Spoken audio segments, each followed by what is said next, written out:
I should hit the mute buttons. Yep. I hit one too many buttons. Oh, hello everyone. And welcome to tonight's episode of Identical After Dark. My name is Mallo, and I am joined, as I am always, with my partner in crime, my co-conspirator, Alex the Humanoid. What's going on, everybody? How's everybody doing tonight? Amateur hour. Yeah, leave it, okay? You know what, chat? I don't do this for a living. Alright, I might kind of do this for a living, but still.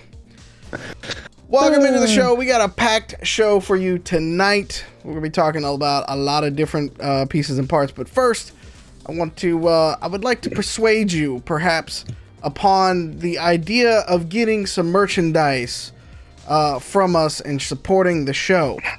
If you go to playidenteco.com and you click on merch, you can see all of the merch that we have available to you. I am shipping books out weekly at this point, almost daily at this point.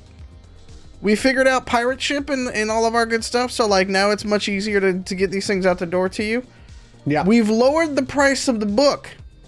If you use !sale, there's a little thing in there that tells you how to get even cheaper discounts on the books. Go check that out. There's also !based, because I can't not have a good pun in there. So check that out as well. Yeah, there you go. Because our base rules are available for free on DriveThruRPG. And I just want to thank the few hundred of you out there that have gone there and downloaded them. Appreciate that. Because I know some of you have gone around and bought books either from DTRPG or from direct from here that we're shipping out of and everything like that. So I appreciate that. Yes. For all of you new folks, there's a rules update coming for free. It is so very close to being done. I'm going to give it like 2 weeks tops at this point. Assuming Alex doesn't hate everything else. Yeah, Mallo's been asking me about stuff all day today. He was like, hey, what about this and this? Well, it's just like, there's certain little holes that I have found that I'm plugging. Yeah. But we will be putting that out here soon. We're going to put it out in beta, so to speak, because it's a free update. So it's no big deal. We might have to do a 1.1. We'll do a 1.2, but you'll keep getting the updates for free. The good thing that I can say about it is the hacking section is very big. And if you like doing hacking, if you're a heckin' hacker in the Identico world, I think this update's going to be fun for you. I can't wait. I will also tell you that there's some changes to the skills.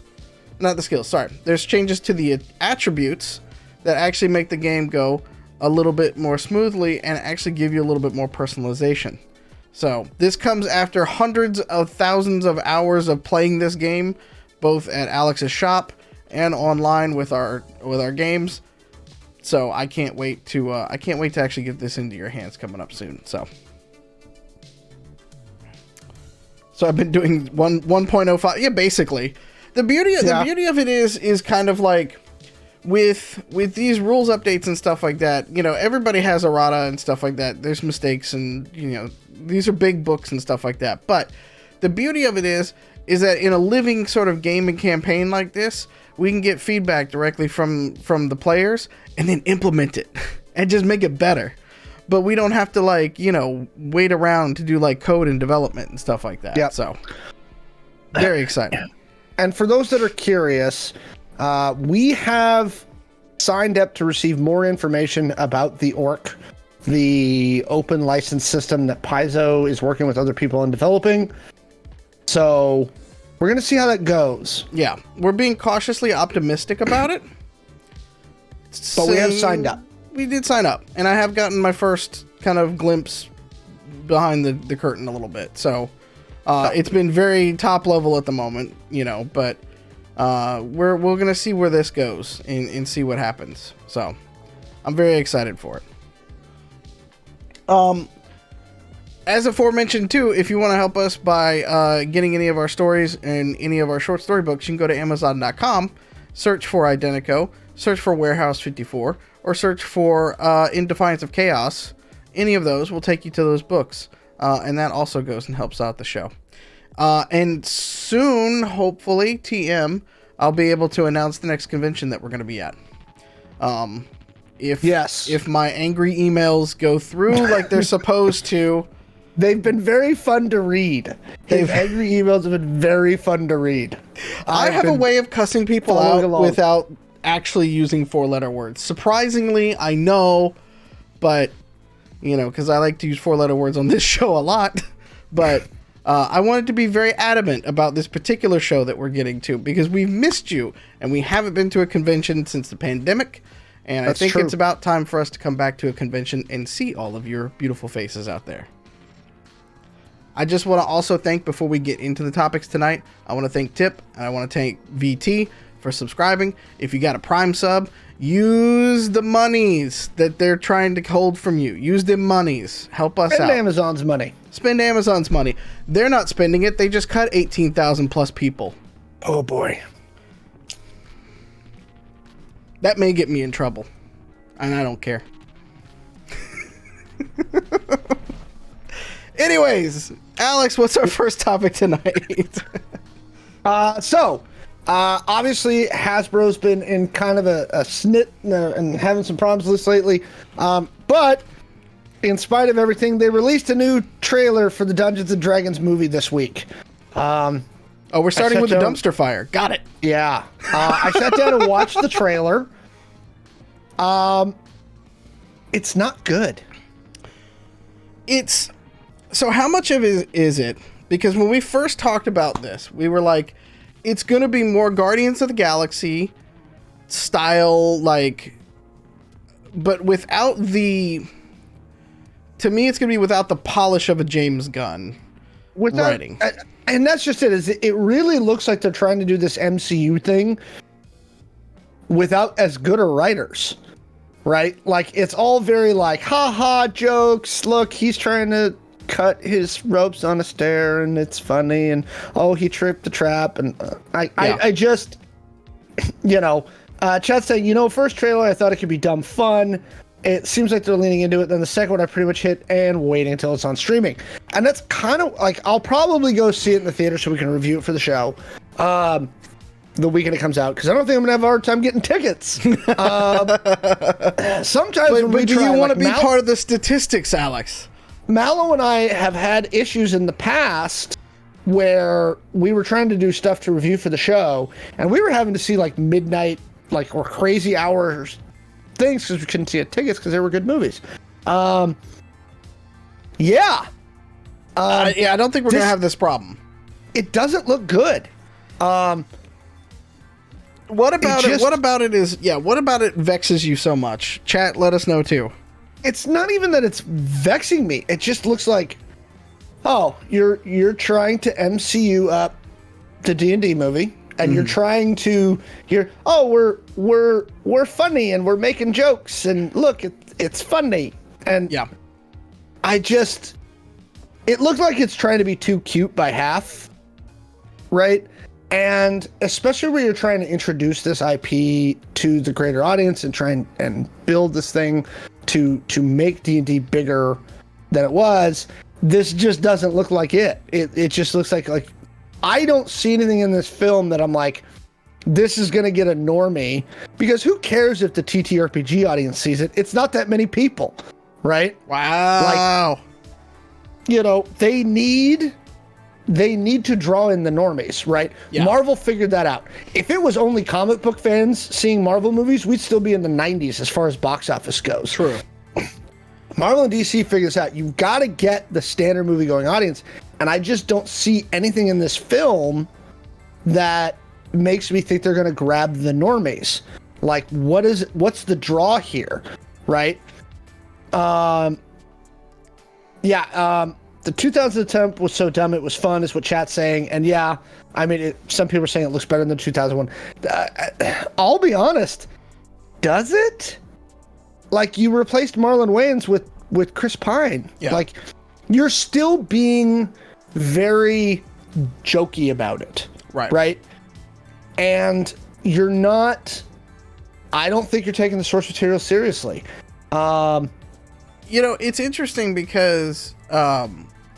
if people, and I don't know how many people are actually watching Critical Role, like Vox Machina on Amazon Prime, that aren't Critical Role fans already. I don't know how many people they're reaching with this. They tweeted out something earlier this week that was like it was number 1 on Amazon Prime, and then immediately turned around, and announced that the announcement today was that the Mighty Nine are getting their own series as well too. So season 2 of Critical Role being brought to it, which was the better season, frankly, if you ask me. But it's interesting because like they're doing better with that as D&D as a sourse material. Well, which is ironic because Vox Machina, the first half of it was actually Pathfinder. D&D 3.5, but it is interesting that they still have humor in that, mind you. They still got a dude that's riding a giant pink hand and making dick jokes all the time. That's just the character. But it's a different style. Out. Well, and it's balanced. It's a different one. And my thing here is, like, somebody in the chat brought up that Chris Pine has comedic chops, and I don't doubt that. But let's use Hugh Grant as our example here. I like Hugh Grant as an actor in the stuff that Hugh Grant is in. But to me, he's pulling me out of this film, right? Like, I can't look at him and be like, yes, Dungeons and Dragons.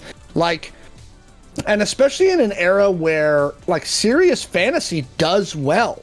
Serious fantasy does really well, right? Look at House of the Dragon. Look at a bunch of this stuff. I don't get what it just doesn't look good, and it looks like it's going to be very like, oh, look, a Displacer Beast. Oh, look, a Mimic. Yeah. Oh, look, a thing, right? Like, it seems like they're trying to hit on all that stuff without having I understand. I guess I get what the story is supposed to be about, but again, well, it's Honor Among Thieves, which means Hugh Grant's character as Lord of Neverwinter is going to double cross the Chris Pine's characters and their adventuring party, and he'll truly be Vecna or something like that, because they've got to, they haven't read Vecna enough through fucking Stranger Things. Yeah, right. Like it's gonna be one of those kinds of like, it's gonna be. Is it Screen Rant that does the pitch meeting with the big eyeballs and stuff like that? Yeah. All right. Here's a pitch meeting for D&D on Among Thieves. It's Ocean's 13, but set in D&D. All right, done. Dude, that was Give what me I a was million trying to get views. Give me a fucking million views. And again, in this case, I don't think it's gonna work. Oh no, I think it's a terrible idea. I think it's probably a terrible. I think it's a terrible idea because you don't have half the cast from like an Ocean's 11 or Ocean's 13. Yeah. Yeah. I will begrudgingly, if you give me enough alcohol, I will begrudgingly go see it. I don't even know, when does it come out? March, I think. Jesus, so we get to deal with Quantum Mania and the heft that is about to bring us before we get into this movie. I will say this, disproportionately, March 31st is when it comes out. Oh geez. Okay. So disproportionately, the amount of money that some people spend on hyping up a movie is proportionate to how bad it's going to be, because there's a theory in marketing that if you just hit people with enough of the same information, you'll eventually drive enough traffic to the movie theaters and things like that. Watch over the next couple weeks how much marketing comes out for D&D, and if they have a Super Bowl spot or if they don't, or whatever happens and stuff like that. They're not going to pay for a Super Bowl spot for this. I mean, the studios can do stuff like that, They can. I'm trying to find, and actually somebody brought this up in another thing I was watching. I can't find an approximate. I've heard, I have not yet seen a really good estimate for what the budget is for this movie. I mean, given the CGI, it's probably about $100 million. So after marketing, it's going to have to make at least 200 to break even. You're not spending $100 million on marketing on this thing. Well, I mean, you know what it is. Rule of thumb is double it, and that's about marketing. So maybe they're spending $60 million on marketing, right? But you got to remember, the theaters take their cut too. So the domestic box office is gonna. I mean, the total worldwide box office is gonna have to break $200 million if it's a $100 million budget for this thing to make any money. And I just, right now, there is nothing about this movie that shows me that it's going to do that. And I really do think that there's a lot of people who, are D&D fans who are like, I have a feeling that there's a bunch of them who are like, this feels like it's making fun of Dungeons and Dragons. I don't think they're taking the source material seriously enough. And I think a lot of people are worried that they're going to feel like it's making fun of it.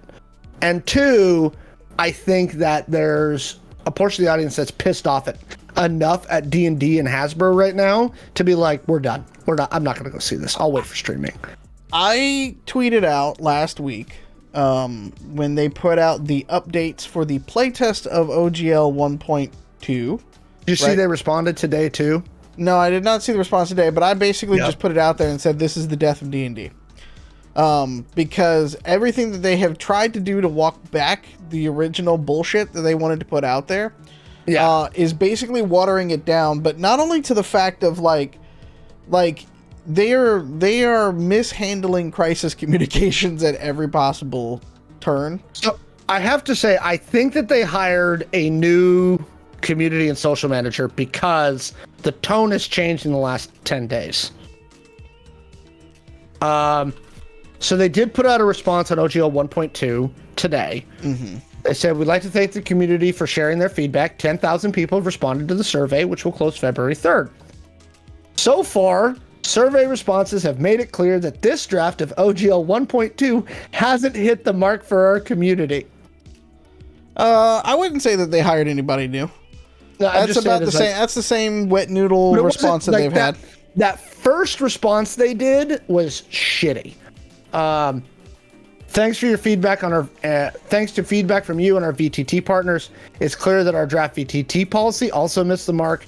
Animations were clearly the wrong focus. We'll do better next round. I mean, they're not going to stop. I mean, basically what it comes down to is they're not going to stop until it's OGL 1.0. Well, the fans won't. The fans won't. But the problem is... I think D&D should just go back to the original OGL 1.2, cut their losses, and say the fuck with it. Who cares? There is no... Exactly. Well, and that's the thing, is that Wizards is stuck, right? They did this big push. Okay, we're going to do the D&D movie. Paramount Plus greenlit a D&D TV show that's supposed to take place in Forgotten Realms. We're pushing the D&D Beyond, and we got one D&D, and this is the big... we're gunning it now, right? And everything from their investor calls and everything like that was the 4 quadrants, right? We need to, D&D is under monetized. We know this is $1 billion brand, and they're not wrong, right? But the problem is that the way the OGL is structured, everything that they want to do is not going to work with something like the OGL out there. It just doesn't. Yeah. Right? It doesn't work. They're not gonna, that you can't do it. And it tells me they're not super confident in their product, especially with their VTT, because they were severely restricting what VTTs could do with OGL 1.2 content and the other thing, which is what they're referring to, which is, okay, well, apparently that was not okay. Well, and I'm sure their lawyers are having fits right now. Let's look at how well all of their let's look at how well all of their other digital products have worked so far. Like D&D Beyond was terrible. Not designed by them. It was also terrible at the beginning. It has gotten worse since D&D's taken it over. All of their video games have tanked and were not good. In fact, I played in the last few years. Yeah. I'll wait, and it may be Neverwinter Nights, which was the Diablo ripoff. That was the last good game in the. Chad, help me out. When was the original Neverwinter Nights released? Oh, that was a while ago. That was the last good D&D game, hands down. I loved the first Baldur's Gate. That was before Neverwinter Nights. Yeah, I'm just saying. Baldur's Gate 1 and 2, those were great. Yeah. Diablo. I think it's gonna. 2002. There you go. There we go. 2002. So there you go. I think that this is really. I think this whole thing. I think they have just bungled it. I'll be honest. I'm not going to be surprised if this D&D movie just bombs. I'm not going to be surprised if D&D itself bombs at this point. Like, the number of people that I've had come up to me on our private Discords, on our public Discord, and ask me, hey, Mallo, should I get into Pathfinder 2E? And I go, how much time you got for me to explain to you what Pathfinder 2E is about? And then we explain to you what you're about to get into. And, oh, by the way, here's this game called 13th Age, which is a little bit better. And I start offering alternatives and things like that because Pathfinder is, yes, the second in the row when it comes to fantasy right now. But there is still, in my opinion, much better ones out there. And so, chat saying, give me VTT with integrated rules and action sets, scripts, and things like that. The thing is that the current VTT and the one that D&D is referring to in their statement today, under the VTT policy they put out as part of this test, as this thing they wanted feedback on, would have banned everything about that. Yeah. For any third Roll party. 20 basically would have been like, well, guess we're done. Yeah, unless they with sign some other Foundry, contract. Yeah. all of them. So, tell you what it's worth, I think the D&D movie stinks there. I hope that they're going to do, obviously, I don't think this is probably the last trailer. We're 2 months from release. So I think we'll get one last full trailer before the release of the D&D movie. But so far, I'm not. Yeah. I wanted this to be good. I really do. Like, I mean, if you go back and watch the podcast when we first started talking about it, yeah, we were like, yes, let this be the beginning. Let it be good. Yeah. Okay. Then maybe the other studios. The thing is, too, is this really is one of those things where Hollywood's a copycat fucking place.